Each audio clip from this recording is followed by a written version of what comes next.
அப்போ ஒரு சந்தை, Mithila cross street, Mithila road, Mithila Nagar, மிதிலாக்குள்ள போற அந்த ஸ்ட்ரீட்ல பார்த்தா மாடங்களா இருந்தது. சுத்தி சுத்தி பார்த்துட்டு வர இப்போ ஒரு மாடம், அது ராமரோட தோல் ஹைட்டுக்கு இருந்தது. அந்த மாடத்துல ஒரு சவுண்ட், பந்து தொபக்குன்னு வந்து விழுந்தது. அப்படி திரும்பி பார்த்தார். அங்க மேல் மாடத்துல இருந்து ஒரு குரல், சீதா பந்து விழுந்துருத்து போடி எடுத்துன்னு வாடி அப்படின்னு ஒரு குரல்.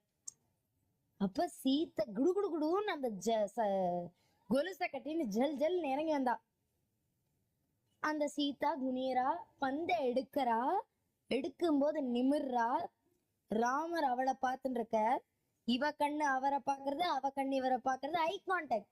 ரெண்டு பேர் கண்ணு எப்படி இருக்குங்கிறார். இவர் கண்ணு ஒரு ஃப்ரெஷ்ஷா பூத்த குளத்துல பூத்த தாமரையோட பிங்கிஷ் இதழ், அந்த இதழ் போல இருக்கான் அந்த கண்ணு.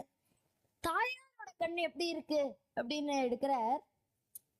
ஒரு மத்யமானது வெளியே அப்படி இருக்கிற மாதிரி இருக்கான். அது ஒரு அழகான ஸ்லோகம்.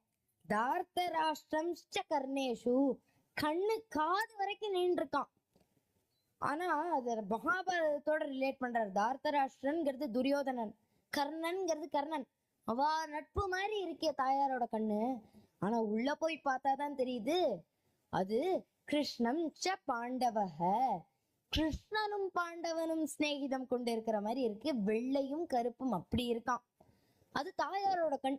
ரெண்டும் பார்த்துன்றது. அந்த ஐ கான்டாக்ட் நடந்தது யார் பார்த்தாலோ இல்லையோ, கம்பர் பார்த்துட்டார். அதான் எடுக்கிறார். இணையல் நின்றுழி கண்ணோடு கண்ணினை கவ்வி, ஒன்றை ஒன்று உண்ணவும் நிலை பேராது உணர்வும் ஒன்றிட, அண்ணலும் நோக்கினான் அவளும் நோக்கினாள்.